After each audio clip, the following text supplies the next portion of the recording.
I never thought my wedding day could be this terrible. It wasn't because my wedding dress was so tight that it squeezed my 6-month pregnant belly, nor because my swollen feet ached after hours of standing and greeting guests. It was because I was sitting silently in the middle of a lavish wedding, where everyone seemed to be enjoying themselves. Except for me. Laughter, the clinking of glasses, the lively music, all of it only made me feel like an outsider, left behind in a strange dream I had never wished for. What hurt even more was that my groom, Ethan, was sitting 2 tables away, holding yet another glass of whiskey, completely indifferent to my presence. I had once loved Ethan more than anything, but in this moment, as I sat here, the feeling of being abandoned washed over me like a massive wave, drowning every beautiful illusion I had ever had about this marriage. I gently placed my hand on my belly, where my 2 babies were moving restlessly. Despite wearing a gorgeous wedding gown, I couldn't hide the fact that I was carrying twins. That was the reason we had to rush this wedding, or at least that was what I had believed. But my mother-in-law Margaret had delayed the wedding multiple times with countless excuses that I couldn't argue against. During my first trimester, she said the timing wasn't good and insisted we wait. When I reached my 4th month, she claimed Ethan was too busy with work to plan a wedding. By the time my pregnancy was too obvious to hide, she used the excuse that everything had to be perfectly prepared. I had grown exhausted from waiting, but I still tried to convince myself that she only wanted the best for her son. But now, as I sat in my own wedding reception, I realized just how foolish I had been. Margaret was beaming, standing in the middle of a group of powerful, high society women, raising her glass in a toast as if this was her personal victory. I didn't know exactly what she thought of me, but I understood one thing clearly: I had never truly been welcomed into this family. Every time I tried to get close to her, she maintained a cold distance, as if I were some pathetic outsider. I knew my background didn't compare to Ethan's family. I grew up in an ordinary home with no prestigious name, no inheritance. I had worked my way through school, supporting myself before I ever met Ethan. He, on the other hand, was born into wealth, surrounded by the finest things in life. I had believed that our love could overcome all these differences. But now, I wasn't so sure anymore. I tried to take a sip of water to soothe my dry throat, but just as the glass touched my lips, I overheard a voice that made me freeze. "I honestly don't know what to do about this disaster anymore, Linda," Margaret's voice rang out. "Ethan has completely lost his mind bringing that girl here and getting her pregnant. I nearly fainted when I realized we'd have to go through with this wedding. But the worst part is, he keeps insisting he loves her." I felt a sharp pain in my chest. My fingers tightened around the glass in my hand, gripping it so hard I feared it might shatter. Margaret continued, her voice dripping with insincere pity. "Honestly, who even knows if those children are really Ethan's? That girl grew up in some working-class neighborhood. No one knows anything about her past. She's probably used to deception by now." It felt like someone had slapped me across the face. My head buzzed, and I had to summon every ounce of strength to keep myself from bursting into tears. I steadied myself, stood up straight, and took a deep breath. I couldn't let her see me break. I took a few deliberate steps forward, making sure my heels clicked sharply against the floor, forcing her to turn around. The moment our eyes met, I saw a flicker of surprise cross her face, but she quickly regained her composure, putting on that same fake smile. "Charlotte, dear, you look so pale," she cooed, as if she hadn't just uttered those cruel words. "Let me have the driver take you home early. You need rest. You shouldn't overexert yourself." I stared straight into her eyes, feeling the anger rise like a tidal wave inside me. I could have confronted her, could have shouted, could have called her out in front of everyone. But I knew it wouldn't change a thing. If Ethan truly loved me, if he truly valued this family we were supposed to be building together, he should have been here, defending me. But he wasn't. He was sitting at a distant table laughing and drinking with his friends, completely oblivious to what was happening. I didn't say a word. I simply set my glass down, adjusted the heavy folds of my wedding dress, and turned away. As the doors to the wedding hall closed behind me, I knew one thing for certain. I no longer belonged here. I walked aimlessly, not knowing how far I had gone, until my legs went numb and my head spun with exhaustion. That night, I didn't return to the reception. I didn't go back to Ethan's family mansion either.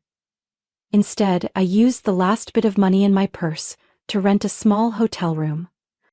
Lying on the unfamiliar bed, still in my wedding dress, I gently placed my hands on my belly, feeling the faint movements of my growing babies.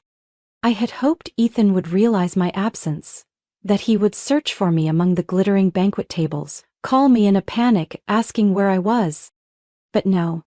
My phone remained silent. I spent the entire night tossing and turning, lost in a whirlwind of thoughts. I had loved Ethan with all my heart. From the moment I met him in college, I had been drawn to his confidence, his humor, and that radiant smile. I had believed that Ethan loved me just as much. But now, looking back, I wasn't so sure anymore. In the days following the wedding, I tried to hold on to any sense of normalcy. But Ethan was no longer the man I had fallen in love with. At first, I told myself he was just stressed, burdened by work, by our rushed marriage, by the weight of impending fatherhood. But with each passing day, the distance between us only grew wider.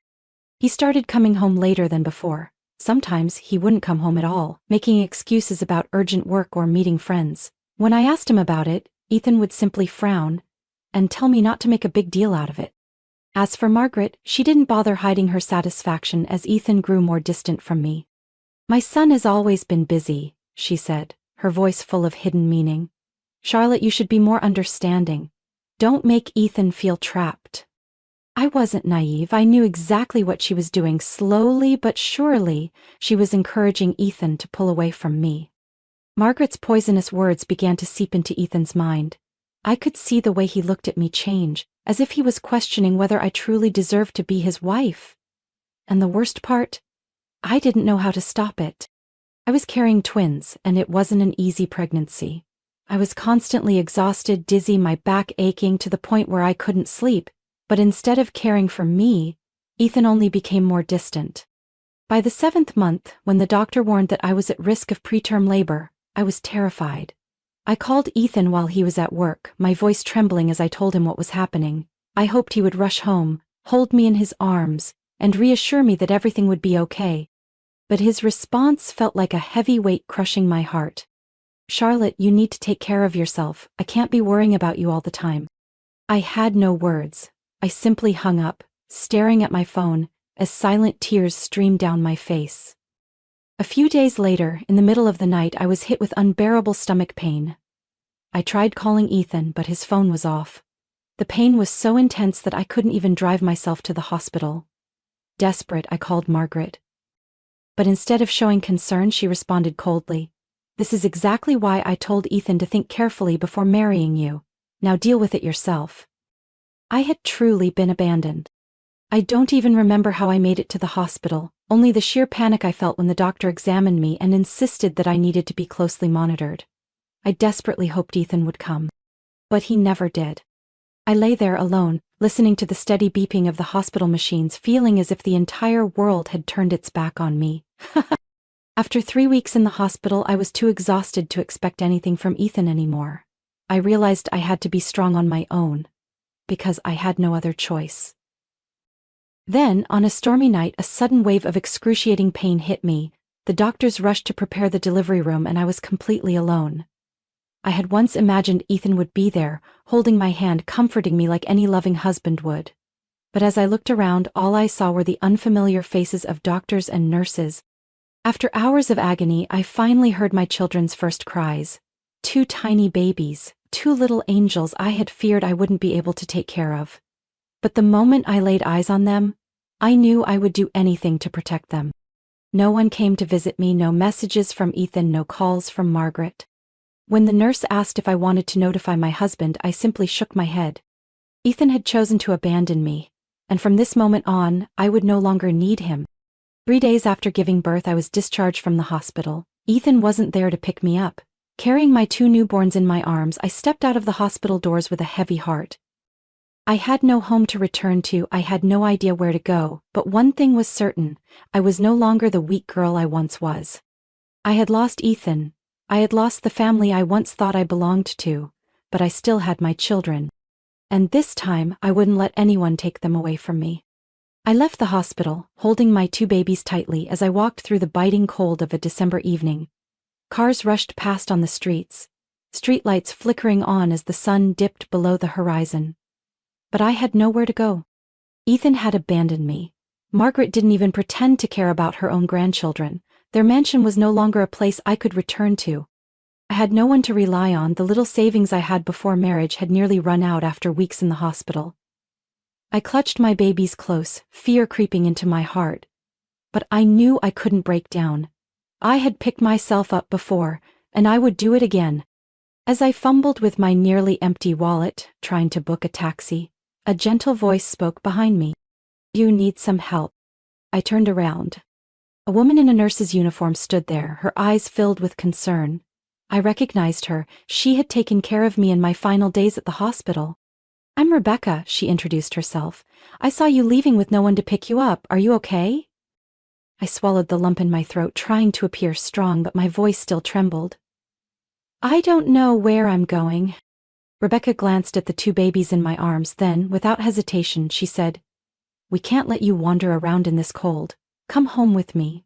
Stay for a while, at least until you figure out your next steps." I could hardly believe my ears. A stranger was willing to help me at this moment? I looked at Rebecca, and for the first time in months, I felt a small warmth from human kindness. I accepted. Rebecca lived in a small apartment on the outskirts of the city with her brother Matthew. When I stepped inside, the space was modest but cozy and tidy. I gently placed my babies in the cribs Rebecca quickly pulled out from her room. "You can stay as long as you need," Rebecca said, pouring me a cup of hot tea. "I don't have much, but I know how hard it is to be a single mother. We'll help you." I took the cup with my trembling hands, feeling the warmth spread through my fingers. But more than the tea, it was Rebecca's kindness that truly warmed me. Matthew was a quiet man, but he didn't show any annoyance at having 3 strangers in his home. He worked part-time at an auto repair shop and spent most of his free time helping Rebecca with household chores. I saw him carefully prepare meals, silently fix broken things around the apartment, never once complaining. In the first few days, I felt like a burden. But Rebecca and Matthew never let me feel that way for long. "You need to stand up for yourself, Charlotte," Rebecca said one evening as I sat watching my babies sleep. "You went to college, didn't you? I heard you were studying medicine." I nodded. "But I never finished my degree. I had to drop out when I got pregnant." Rebecca smiled softly. "Then go back. Don't let anyone stop you anymore." Her words were like a small spark in the darkness of my life. I had been so consumed by the pain of abandonment, so lost in mourning what I had lost, that I had forgotten I still had a future ahead of me. I couldn't let my life be defined by Ethan or Margaret. I had to take back control. Matthew helped me research financial aid programs for students in difficult circumstances. Thanks to Rebecca's support and some of her colleagues, I was able to return to school with a scholarship specifically for single mothers. And then, on a day I never expected, I met the man who would change my life. Matthew had a friend named Richard Walker. He was a successful businessman whom Matthew had once helped when his car broke down in the middle of the road a year ago. As it turned out, Richard was the CEO of a major healthcare company and had always wanted to find a way to repay Matthew. When he heard about my situation, Richard offered to help. "I don't do charity," he said bluntly, "but I believe in giving opportunities to those who deserve them. If you're serious about getting back into the medical field, I can help you find a part-time job at my company. It won't be easy, but if you're willing to work hard, I promise you'll be able to stand on your own, without anyone's pity." I thought about it a lot. I had always hated relying on the kindness of others, but I knew this was an opportunity I couldn't afford to pass up. So, I agreed. I started working at Richard's company during the day and studying at night. Life wasn't easy. Sleepless nights with 2 crying babies, exhausting days balancing work and school. But for the first time in months, I felt like I was moving forward, instead of standing still in misery. Rebecca and Matthew became my family in a way I had never imagined. They helped care for my children when I had to work, encouraged me when I felt like giving up. Richard, though not the warmest or most affectionate person, always kept his promises. Under his guidance, I learned how to navigate a professional environment, how to rebuild the confidence that had been shattered after my failed marriage.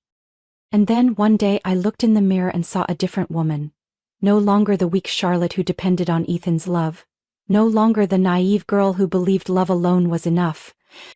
I had become a strong mother, an independent woman, and most importantly, I had taken back control of my own life. As time passed, I grew more accustomed to my new routine. Work and school kept me so busy that I barely had time to dwell on the past. My children grew bigger each day, becoming my greatest source of motivation. Rebecca and Matthew remained by my side, always ready to help, and I felt luckier than ever. But there was someone else, slowly but surely, who had become an important part of my life. Matthew. At first he was simply a friend, the one who gave me shelter when I had nowhere to go, the one who quietly fixed things around the house, the one who never asked too many questions but was always there when I needed him. I don't remember exactly when I started seeing Matthew differently. Maybe it was the way he cradled my babies in his arms, gently soothing them to sleep as if they were his own. Maybe it was the nights he helped me study, patiently explaining things when I was too exhausted to concentrate. Or maybe it was the small, ordinary moments. Like when he smiled kindly at me struggling with a wrinkled shirt, then wordlessly walked over to grab the iron and smooth it out. I don't know. All I know is that, little by little, the emptiness I once felt when thinking about the future started to fade. One late autumn afternoon, I took the twins to a nearby park. The maple leaves scattered across the ground, painting the path in warm hues of orange and gold. Matthew walked beside me, as he always did. "Have you ever thought about loving someone again?" he asked, his voice light, almost like a passing breeze. I turned to look at him. His expression remained calm as usual, but in his eyes I saw something new: hope, anticipation, and just a hint of nervousness. I had once believed my heart was shut forever after the pain Ethan caused, but as I looked into Matthew's eyes, I wasn't so sure anymore. "I don't know," I admitted. "I used to think I'd never believe in love again, but then, some people change, the way you see things." Matthew didn't say anything, but I noticed his fingers tighten slightly, as if he was holding something back. "I don't want to pressure you," he said slowly. "I just want you to know, if one day you're ready, I'll still be here." A warmth spread through my chest. I didn't respond right away, but deep down, I knew something had shifted inside me. Time kept moving forward. Winter came and went, bringing freezing snowfalls and long nights of holding my babies close for warmth. I continued my studies, kept working at Richard's company, and still lived with Matthew and Rebecca like a family. But I couldn't deny one truth: Matthew was no longer just a friend. He was the first person I turned to when something good happened. The one I wanted to lean on when things got tough. The person I trusted more than anyone else. And I knew that I meant just as much to him. One spring evening, as cherry blossoms bloomed along the city streets, Matthew took me out. It wasn't anything extravagant, just a simple walk. But when he stopped under the soft glow of a street lamp, I knew something important was about to happen. "Charlotte," he began, his voice slow and careful, as if choosing each word with great thought. "I know you've been through so much pain. I don't want to rush you, and I don't want you to feel pressured. But I love you. And I love those two little ones as if they were my own." My heart pounded in my chest. "You don't have to answer me now," Matthew continued. "I just want you to know that if you're ever ready, if you ever want to try again, I'll always be here." I looked into his eyes. There was no urgency, no expectation, only patience and sincerity. I had once believed that my love for Ethan was the strongest thing I had ever felt, that it was everything I had, but standing here on a quiet street with Matthew in front of me, I realized that real love wasn't about grand promises or fleeting passion. It was patience, it was understanding, it was choosing to stay, even when things got hard. I smiled softly. "I'm not sure if I can love again," I said gently. "But if I can, then I want to try with you." Matthew didn't say anything. He simply looked at me for a long moment before reaching for my hand, not forcefully, not urgently, just a gentle hold, as if to say he would never let go. And I knew in that moment that I would never regret this decision. In the months that followed, everything felt like a dream I never thought I would have. Matthew and I slowly became a real family. He cared for my children as if they were his own, and they loved him in a way they had never loved Ethan. I no longer thought about the past. No more pain when Ethan's name was mentioned, no more concern about Margaret. My life was now filled with a love and peace I had never known before. One day while preparing dinner with Rebecca, she suddenly smiled softly. "I've never seen you this happy before," she said. I paused, thinking for a moment, then smiled too. I've never felt this way before, I replied.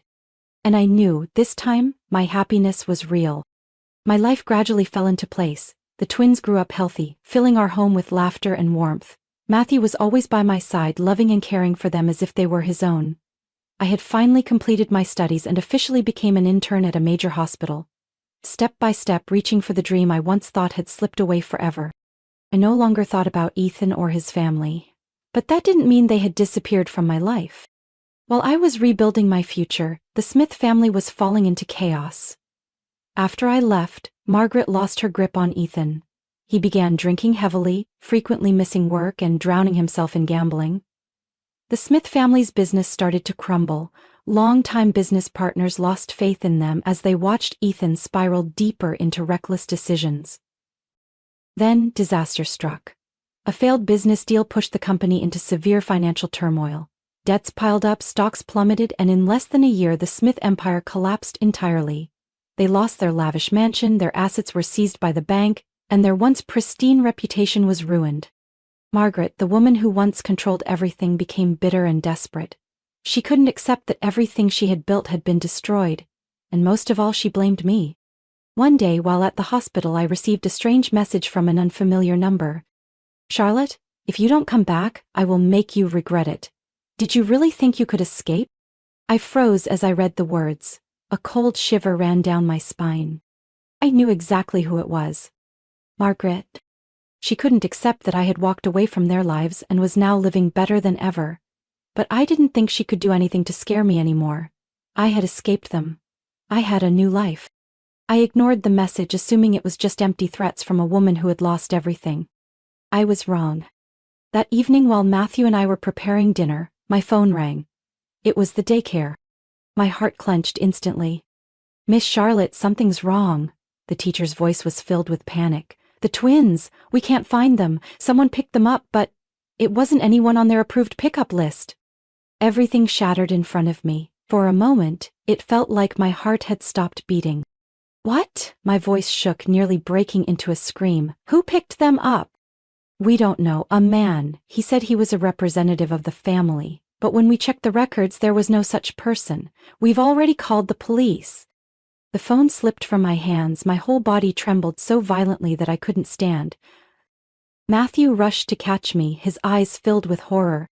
"Charlotte, what happened?" "The twins. They've been kidnapped." The next hours were a nightmare.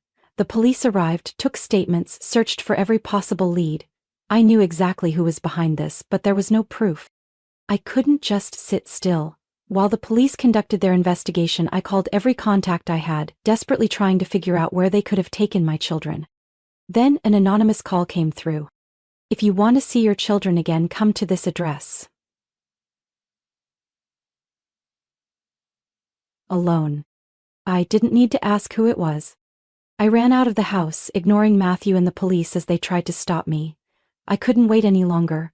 I couldn't let my children be in danger. When I arrived at the location, it was an old run-down house on the outskirts of town, dark and crumbling. The door creaked open, and there stood Margaret, her eyes filled with hatred. "I told you, Charlotte," she sneered. "You can't escape my family." I clenched my fists, forcing myself to stay calm. "Margaret, you have no right to do this. What do you want?" She scoffed. "You know exactly what I want. You will go back to Ethan and bring my grandchildren home. Did you really think you could leave us and live happily? No. You destroyed Ethan's life. You owe us." I glanced around desperately, searching for any sign of my children. "Where are they?" Margaret gave a signal, and two men stepped forward, dragging my twins into the room. They screamed the moment they saw me. My heart shattered at the sight of their terrified faces. I swallowed hard, trying to keep my voice as steady as possible. "I will never go back to Ethan." I locked eyes with her. "You can do whatever you want to me, but let the children go." Margaret's hands clenched into fists. "No, they are blood. They belong to this family, not to you." My breath hitched, but before I could react, the sharp wail of police sirens echoed outside. Matthew hadn't let me go alone. The men panicked. One of them bolted for the back door while Margaret screamed in rage. The police stormed in, taking control of the situation. I rushed forward, grabbing my children and holding them tightly, tears streaming down my face. Margaret was forced into handcuffs, her face twisted with fury. "You think you've won, Charlotte?" she spat. I looked at her, feeling more pity than hatred. "I never needed to win, Margaret," I said quietly. "I just wanted to live in peace, but you couldn't let me have that."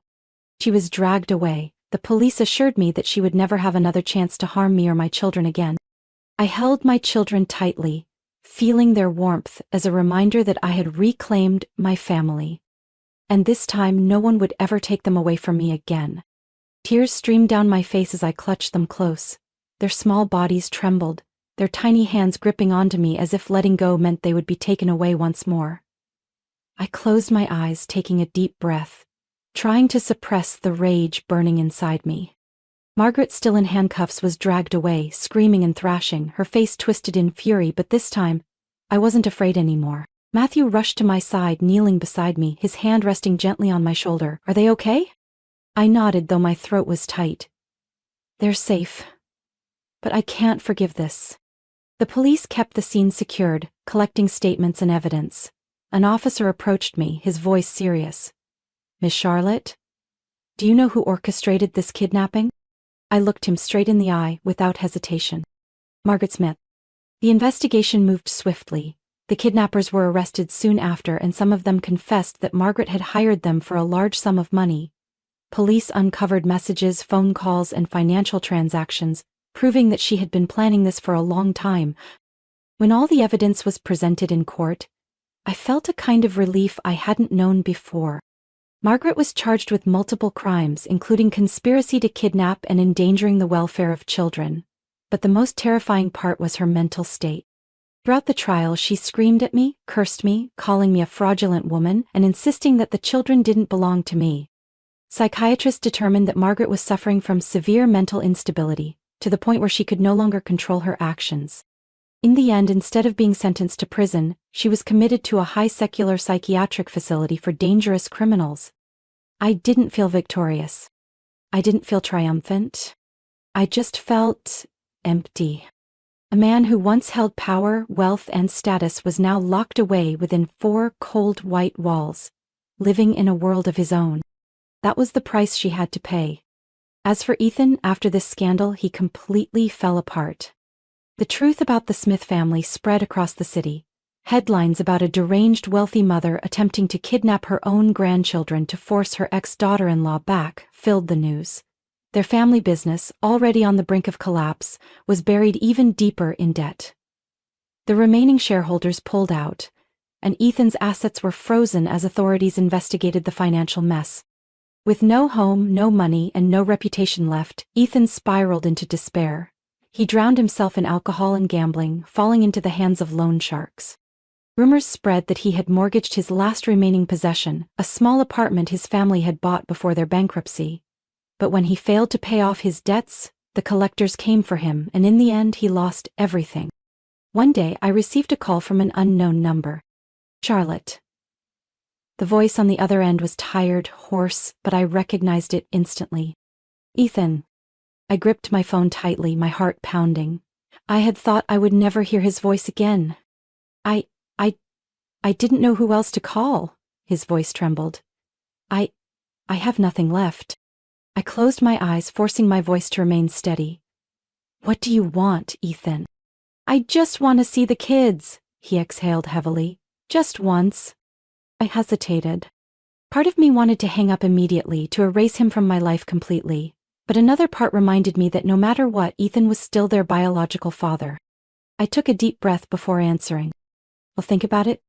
Then I ended the call. I didn't know if I truly wanted Ethan to see the children. But one thing I knew for certain: no matter what happened, I would never let anyone hurt them again. In the days that followed, I devoted all my time to my children. I took them to the park, to the zoo, and spent extra time holding them close every night before bed. After everything, I had almost lost them, and I didn't want to waste another second. Matthew was always by my side. He never asked about Ethan's call, never brought up what had happened, but I knew he was worried about me. One evening, as we sat on the balcony, watching the city lights twinkle in the distance, Matthew turned to me. "Are you going to let Ethan see the kids?" I was silent for a long time. "I don't know. I don't want him to show up only to disappear again and hurt them." Matthew nodded, gently taking my hand. Whatever you decide, I'll support you. I looked at him, gratitude swelling in my chest. My heart had endured so much pain. But now, I had a family. I had Matthew, my 2 children, and a life I had fought to build. Ethan and Margaret were nothing more than ghosts of the past. Oh, I didn't need 'em. I had everything I needed. This spring felt different. No more haunting memories, no more fear creeping into my nights. For the first time in years I truly felt peace within my soul. The twins were growing faster than I could believe. They laughed under the golden sunlight, running barefoot through the backyard grass, their bright eyes free of sadness. I watched them, my heart swelling with happiness and gratitude. Matthew stepped out from the back door, carrying a tray of lemonade, setting it down on the wooden table. He smiled at me, his eyes as soft and warm as ever. "You seem lost in thought," he said, pouring me a glass. I took it, running my fingers along the cool rim. "It's just, I never thought I could be this happy." Matthew didn't say anything, but he understood. He always did. When I walked away from the Smith family, I had nothing but my 2 children and a shattered heart. But now I have a home, a real family, not bound by blood but by love, a love stronger than anything I had ever known. A voice from the front gate pulled me from my thoughts. "Hope I'm not too late." I turned and smiled as I saw Scott walking in, still wearing his familiar kind smile and his slightly uneven gait. Scott, the man who had saved my children in the most terrifying moment of my life. After the kidnapping ordeal, Scott became more than just a good man who had helped me. He slowly became an irreplaceable part of our lives. He visited the kids often, taught them how to fish, played ball with them, and shared fascinating stories about nature. "Uncle Scott!" The twins squealed in excitement, sprinting toward him. Scott chuckled, crouching down and opening his arms wide. "Did you miss me?" he asked playfully, though he already knew the answer. "Yes!" they shouted in unison before dragging him toward the backyard playground. I watched the scene unfold, feeling a deep sense of peace. Scott may not have been related to us by blood, but he was family, just like Matthew, just like Rebecca. I had once believed I would be alone forever, but as it turned out, family didn't have to begin with blood. The afternoon passed in waves of laughter, children's giggles, lively conversations, and the warmth of the people I loved most. After dinner, when the kids had finally drifted off to sleep, Matthew and I stepped out onto the porch, enjoying the cool spring breeze. "Do you remember the first time I came here?" I asked softly, resting my head against his shoulder. Matthew chuckled. "How could I forget? You stood at my door, holding 2 babies, looking like your whole world had fallen apart." I laughed too, but this time it was a laugh of relief. "And now everything is different." Matthew squeezed my hand gently. "Yeah. Now you have a new life, a new family." I nodded, tightening my grip on his hand. "I once thought I had lost everything," I murmured. "But in the end, I only lost what was never truly mine. And because of that, I found what really matters." I no longer resented Ethan. I no longer hated Margaret. They were the past, just another chapter that had closed. Now I had Matthew, I had my 2 incredible children, I had people who stood by me when I needed them the most. That was all I needed. I closed my eyes and took a deep breath. After all the pain and loss, I had finally found my happiness. And this time, I would never let it slip away. Life doesn't always go the way we expect. Charlotte once believed she had found love, only to realize it was nothing more than a fragile illusion. But through her losses, she rebuilt her life, finding a true family not through blood, but through those who loved her unconditionally. Charlotte's story is proof that sometimes, loss is not the end, it is the beginning of something greater. If we are strong enough, happiness will always be waiting at the end of the road. Charlotte's journey is an emotional tale of loss, resilience, and rediscovering happiness. What do you think about her choices? Do you resonate with her journey?